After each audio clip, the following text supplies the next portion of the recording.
Bom dia, boa tarde, boa noite, irmãos, na hora que estiverem assistindo essa palestra. Meu nome é Eliane e dando seguimento aos estudos do Fraternidade, hoje nós vamos fazer uma reflexão do livro Palavras de Vida Eterna, do capítulo Agradeçamos Sempre. Antes disso, sempre como começamos, vamos fazer uma leitura, e a leitura inicial antes da prece será deste livrinho, Agenda Cristã. Capítulo 13, Realmente. A tempestade espanta, entretanto, acentuar-nos a resistência se soubermos receber. A dor dilacera, mas aperfeiçoar-nos-á o coração se buscarmos aproveitá-la. A luta perturba, todavia será portadora de incalculáveis benefícios se lhe aceitarmos o concurso. A incompreensão dói, contudo oferece-nos excelente oportunidade de compreender. O desespero destrói.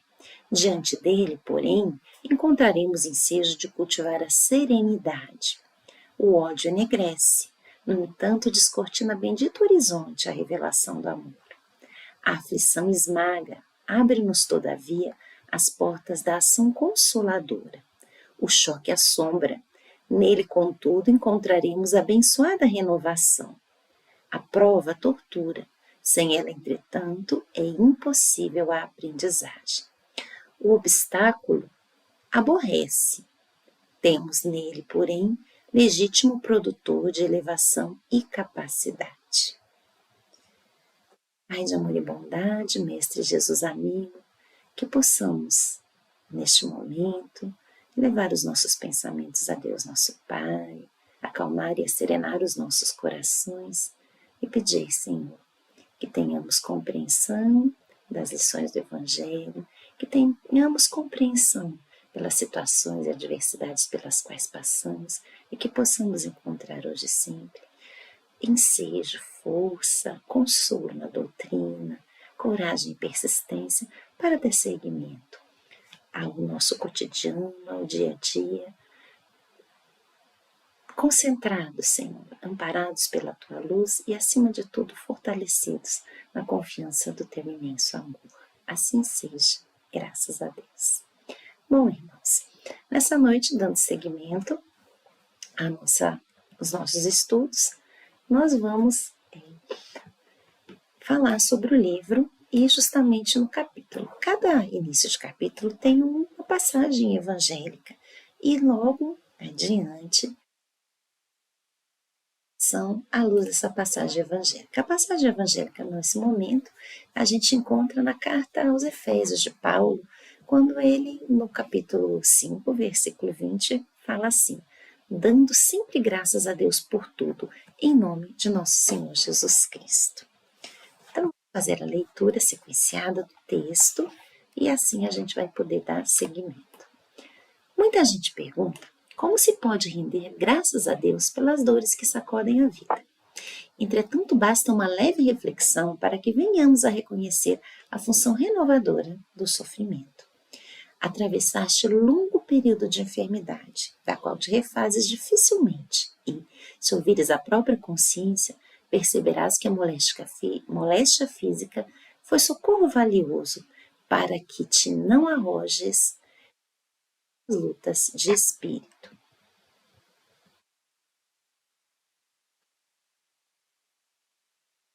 Perdeste recursos materiais que apenas te acrescentariam um reconforto desnecessário no carro da própria existência.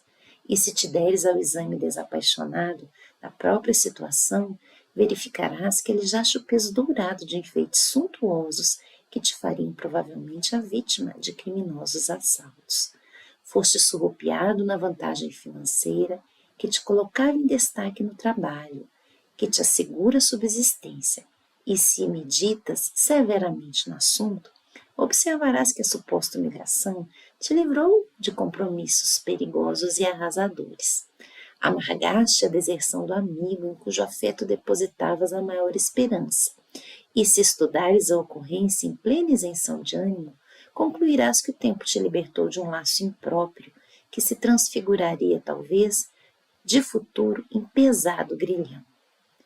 Não confies às aparências. Louva o céu azul que te imprime euforia ao pensamento, mas agradece também a chuva que te garante. Thales.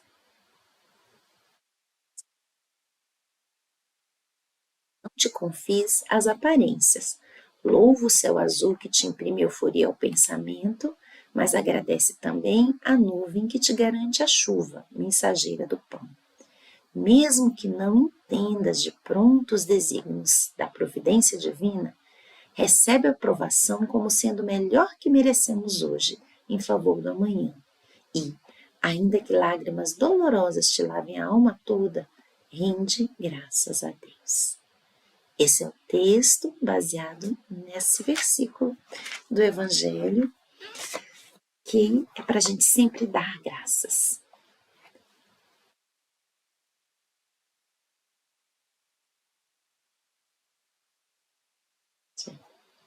Dai graças é o agradecer, é a gratidão, né? Mas como a gente pode estar agradecendo diante daquilo que a gente considera uma adversidade, uma dor, um sofrimento? E se a gente for observar também, de pessoa para pessoa, as dores, os sofrimentos, elas atingem de uma maneira diferenciada. E até mesmo a mesma pessoa, em determinada situação da vida, ela pode estar passando por uma dificuldade e conseguir passar por ela de uma maneira tranquila, ao passo que a mesma dificuldade em outro momento da vida dessa mesma pessoa pode ser mais desafiadora, né? Então, assim, para a gente refletir a respeito disso, seria muito bom a gente recordar lá no Evangelho segundo o Espiritismo, o capítulo que fala sobre a reencarnação, mais especificamente o Ninguém Poderá Ver o Reino de Deus se não nascer de novo. No capítulo, quando a gente vai ver as instruções dos espíritos, lá para o finalzinho, São Luís responde a uma questão que Kardec faz, e a questão é a seguinte: pergunta Kardec: a encarnação é uma punição e somente os espíritos culpados estão sujeitos a sofrê-la? Ele fala o seguinte, que a passagem da vida corpórea ela é extremamente necessária para que nós possamos cumprir, através de uma ação material, os desígnios que nos foram confiados por Deus. E aí é muito interessante a gente perceber. Deus não precisa da gente, não tem a mínima necessidade. Entretanto, Ele nos convida para que sejamos também copartícipes da criação. E Ele não só nos oferece, como solicita de nós que a gente também tenha compromissos, que a gente já com Ele. Está travada, pausa, Thales. No Evangelho segundo o Espiritismo, no capítulo Ninguém Poderá Ver o Reino de Deus se não nascer de novo, São Luís, através das instruções dos Espíritos, ele nos traz uma observação e uma reflexão muito grande. Kardec pergunta o seguinte, Kardec pergunta assim, se a passagem pela vida corpórea ela é necessária para que nós possamos estar... Para de novo, arranca esse pedaço. Um dos negócios que você tá clicando aqui no mouse também, na sua câmera do lado, né? No capítulo do Evangelho segundo o Espiritismo, Ninguém Poderá Ver o Reino de Deus se não nascer de novo, a espiritualidade traz para nós um ensinamento muito interessante que ajuda a gente a compreender essa questão da adversidade, dos desafios e por que a gente lida de uma maneira diferente com tudo isso. São Luís, Instruções dos Espíritos, quando Kardec pergunta a respeito da necessidade da encarnação, a Kardec faz a seguinte pergunta, né? A encarnação é punição e somente os espíritos culpados estão sujeitos a sofrê-la? E o Espírito São Luís responde de uma maneira muito interessante e que nos faz fazer uma reflexão. Ele fala o seguinte, que a passagem pela vida corpórea ela é uma necessidade, porque nós precisamos de uma ação material para responder aos desígnios que Deus solicita de nós. Então, isso nos faz refletir. Ora, Deus precisa da gente? Não, não precisa. Onipotente, onisciente, tudo Ele pode. Mas Ele nos dá tarefas. E essas tarefas, elas precisam ser executadas e precisam ser cumpridas. E como Deus é soberanamente bondoso, mas Ele é soberanamente justo, Deus não trabalha com privilégios e nem com preferências, porque privilégios e preferências seriam injustiças da parte de Deus. Então, Ele faz o seguinte, Ele dá para cada um de nós mesmas condições. Ele vai dar o mesmo ponto de partida, Ele vai nos dar as mesmas aptidões, vai nos dar as mesmas tarefas e vai nos dar a mesma liberdade de agir. Isso é extremamente impactante. Quer dizer, todo mundo começa do mesmo ponto? Sim. Ele nos dá o mesmo ponto de partida. Somos criados simples, ignorantes. Através das nossas escolhas, da nossa trajetória, a gente vai crescendo e vai evoluindo. Ele nos dá as mesmas aptidões. Quer dizer que cada espírito criado por Deus vai ter a mesma potencialidade. Seja ele um espírito puro, evoluído ou um espírito primitivo. Nessa jornada, nesse crescimento, é que ele vai estar trabalhando as suas potencialidades e vai estar desenvolvendo elas. Né? Deus nos dá as tarefas, e aí é mais impactante, quer dizer que as tarefas que são dadas a Jesus, por exemplo, vão estar sendo dadas a outro espírito, sim, nós vamos ter tarefas maiores e grandiosas quando nós estivermos evoluídos. E nos dá a mesma liberdade de agir, que a gente conhece como livre-arbítrio.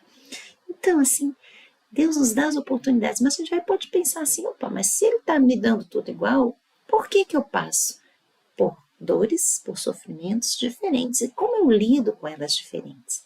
A gente tem que pensar muito nessa questão do livre-arbítrio. A partir do momento que a gente vai tomando decisões, essas decisões, elas vão gerar consequências. E essas consequências elas vão ser a médio, a longo, a curto prazo, e elas vão definir o caminho que a gente vai tomando. E se a gente toma um caminho equivocado, mais para frente a gente vai precisar fazer uma correção dessas rotas. E muitas vezes essas correções dessas rotas exigem mais ou menos de nós. E vão exigir situações que fazem com que a gente precise superar, a gente precise reorganizar os nossos objetivos, reorganizar aquilo que é mais importante para a gente, né? Então, a gente vê no texto que o texto ele mostra que há uma série de situações que nos fazem sofrer, que nos trazem dúvidas, que nos trazem angústias e que a gente não entende, que a gente não compreende, que a gente não percebe no primeiro momento, porque a gente vê aquilo apenas como uma dor, como um sofrimento. Mas há coisas por trás daquilo. Por isso que no texto ele fala assim, né? Não te confies às aparências, porque aquilo no momento pode parecer não só um sofrimento, mas aquilo pode nos parecer uma injustiça. Mas Jesus e Deus não olham a curto prazo, eles vão percebendo quais são as nossas necessidades evolutivas e a partir dessas necessidades evolutivas eles vão nos ajudando a gente reajustar a rota, sobretudo quando a gente está se desencaminhando. Então muitas vezes aquilo que no momento nos parece uma dor e um sofrimento pode ser um reajuste necessário para que a gente não venha a sofrer mais no futuro. Por isso que o texto também coloca essa parte, né, da gente louvar o céu azul, que imprime a euforia ao pensamento, no sentido da gente ficar feliz com os acontecimentos alegres que acontecem na nossa vida, mas que a gente também consiga entender que quando o tempo está nublado, né, a nuvem que garante a chuva, o tempo nublado, ele também vai trazer uma consequência boa, quando ele fala que a nuvem que garante a chuva também é mensageira do pão. Então, o aprendizado não está só nos momentos serenos, nos momentos tranquilos, nos momentos em que a vida vai dando seguimento sem cobranças maiores. Ele também está nos momentos que a gente passa pelas adversidades. E é por isso que o texto também fala que às vezes a gente não tem uma compreensão muito próxima do que está acontecendo, mas nem por isso a gente pode estar desacreditando no cuidado de Deus para com a gente. Isso não quer dizer que nessa situação do agradecemos sempre, a gente vai estar trabalhando com uma síndrome de Poliana, daquela alegria tóxica, que acha que está tudo lindo e maravilhoso. Porque muitas vezes os momentos difíceis, eu dizer, adversidades, elas são necessárias para a gente dar uma pausa, para a gente avaliar, para a gente verificar se é o nosso caminho, se as nossas escolhas estão adequadas. ou se a gente precisa fazer um ajuste de rota. É muito importante a gente poder ter esse olhar criterioso para a gente avaliar as situações que no momento nos parecem e são dores, sofrimentos, essas vicissitudes, essas adversidades, porque se a gente não conseguir acolher, avaliar, analisar essas situações, a gente vai ficar remoendo e a gente não vai conseguir entender as oportunidades ocultas nessas adversidades. Muitas vezes essas oportunidades ocultas, elas fazem com que a gente possa refletir, ter um avanço na nossa evolução, no nosso cotidiano, na nossa vivência. Até porque, independente dos momentos e das situações, as aflições e as adversidades, elas vão vir sempre em maior, em menor grau. Muitas vezes elas vêm se repetindo quando a gente não aprende, não avança na lição. E religião alguma vai blindar a gente dos desafios que vão vir. Mas a gente pode encontrar a orientação, a gente encontra o consolo na doutrina, porque a doutrina nos orienta, a doutrina nos instrui, a doutrina nos consola. E o Evangelho, no capítulo Bem-aventurados os aflitos, as reflexões a respeito dessas aflições pelas quais todos nós passamos, as aflições que são originadas pelas escolhas do dia a dia, né, da nossa vida atual, as aflições atuais, que nada mais são consequências das nossas ações, e aquelas aflições, aquelas adversidades que elas não são ligadas a essa nossa existência, porque na verdade elas são a colheita de semeaduras passadas, de semeaduras pregressas, e que a gente, fazendo, inevitavelmente vai precisar estar colhendo. Jesus e o Evangelho, eles nos fazem uma reflexão muito grande diante das adversidades e das aflições.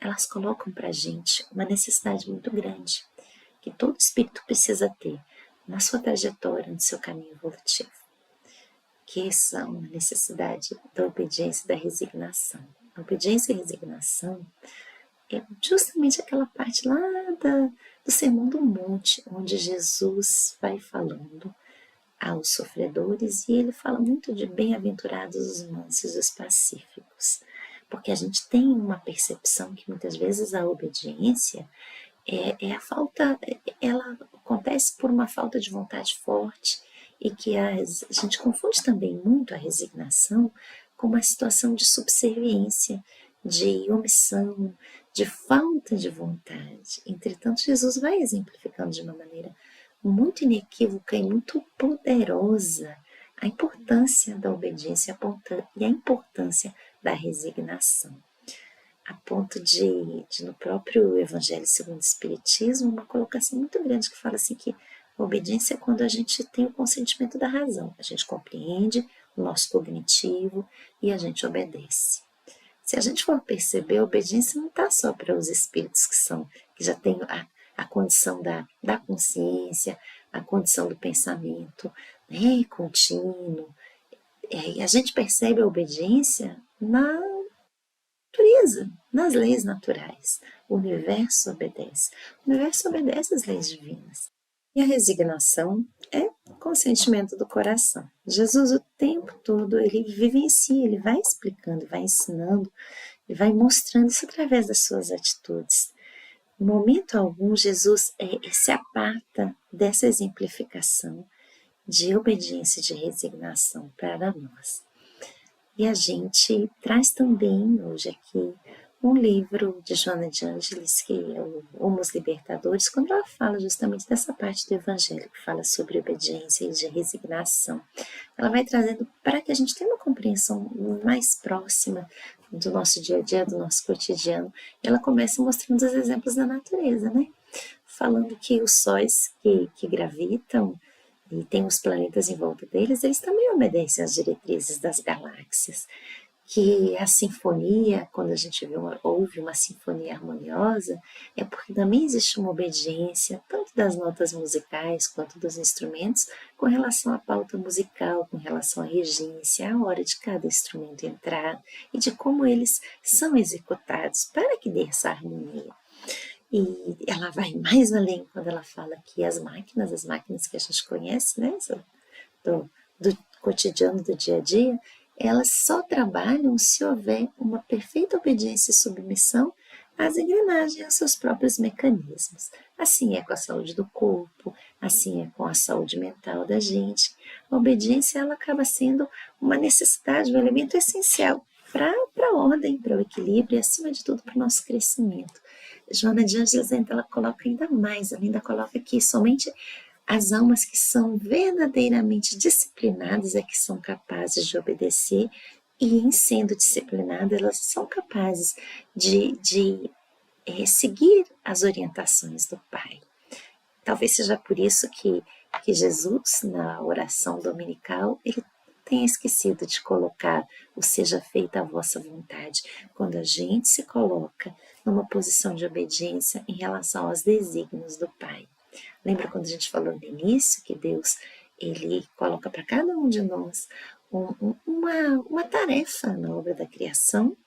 Como é que a gente vai executar essa tarefa sem o processo da obediência na nossa vida? E o mundo diga que muitas vezes somente os fracos são fáceis de serem conduzidos. Na verdade, aqueles que não se permitem conduzir, os espíritos rebeldes, eles angariam dor e eles angariam sofrimento. Isso quer dizer que resignação e obediência não é fraqueza, não é indiferença. Joana de Ângeles coloca ainda mais, ela coloca que se a nossa evolução fosse uma equação, essa equação ela só funcionaria se dois termos dela tivessem igual condição, igual valor, que seriam justamente, novamente, a obediência e a resignação. Então, quando a gente compreende a necessidade da resignação, a necessidade da obediência, é mais fácil a gente encontrar o lenitivo, a confiança em Deus, para que a gente siga o nosso caminho. Por isso que Joana ela coloca no finalzinho desse texto que a gente está comentando aqui, do livro Rumos, que ela coloca assim: mesmo diante da arbitrária justiça do atormentado representante de César, Jesus não se rebela. Jesus não se rebelou, não agrediu e nem duvidou da misericórdia nem da sabedoria do Pai. Nos momentos que Jesus estava no final da sua romagem terrestre. E ela vai mais além quando ela fala assim: Jesus obedeceu resignado e amoroso, e embora ele fosse o Senhor da terra, concitando-nos desde ali a coragem de sofrer com equilíbrio e confiança total nas determinações divinas. E aí esse dai graças, que Paulo nos pede dar graças mesmo diante da adversidade, é porque a gente prova a nossa confiança no Pai quando a gente segue, não se submetendo sem a gente procurar os caminhos da gente modificar, porque muitas vezes aquilo que está acontecendo não vai ser modificado, mas pelas nossas atitudes e pelos nossos atos, a gente pode estar afastando os sofrimentos evitáveis, né? Isso que a gente está trazendo para esse momento, para essa reflexão, e a gente fecha também, antes da nossa prece final, com um livrinho que é o Agenda Cristã, que nos dá mais condições, mais ferramentas para a gente poder estar trabalhando e estar avançando nos momentos de adversidade e de dificuldade, para fortalecer nossa obediência, nossa resignação. E o nosso textinho é justamente esse, sem tais armas, é o capítulo 33. Sem boas maneiras, você viverá desamparado da confiança dos outros. Sem fortaleza, sucumbirá aos primeiros obstáculos do caminho. Sem fé positiva, vagueará sem rumo. Sem devotar-se ao bem, experimentará terrível endurecimento. Sem exemplos nobres, passará inutilmente pelo mundo. Sem trabalho digno, o tédio apodrecerá suas energias. Sem esforço próprio, jamais alcançará as portas do alto. Sem esperança, suas noites terrestres serão mais escuras. Sem compreensão, dolorosa será a jornada através das sombras. Sem espírito de renúncia, você não educará ninguém e nem a si próprio, né? Então, assim, diante das situações de adversidade, que a gente consiga prosseguir com boas maneiras, com fortaleza, com a fé positiva, trabalhando no bem, no trabalho digno, mantendo nosso esforço com esperança, com compreensão, com espírito de renúncia. Porque mais dia menos dia aquela adversidade há de passar e a gente vai seguir. Talvez até mesmo para encontrar uma outra, mas com mais fortaleza de ânimo, com mais resiliência, com mais coragem e com mais fé dentro de nós. Então, nesse momento, Senhor, que finalizamos essa reflexão conjunta à luz do Evangelho de Jesus, que nós possamos agradecer a Deus pelas oportunidades, que nós possamos agradecer a Deus pelos dias felizes, mas que nós também possamos agradecer ao nosso Pai pelas adversidades que vêm, como um gesto de amor e de carinho, auxiliando-nos a corrigir as rotas, afastando de dificuldades futuras nas quais nós venhamos a tropeçar. Permita, Senhor, que a gratidão more sempre em nosso coração e que a gente não se perca nos nossos sofrimentos, sem olhar para o lado, sem estender a mão, sem colaborar também com o alívio da dor alheia. Se conosco hoje e sempre, muito obrigado, assim seja, Senhor. Muito obrigada e até uma próxima oportunidade.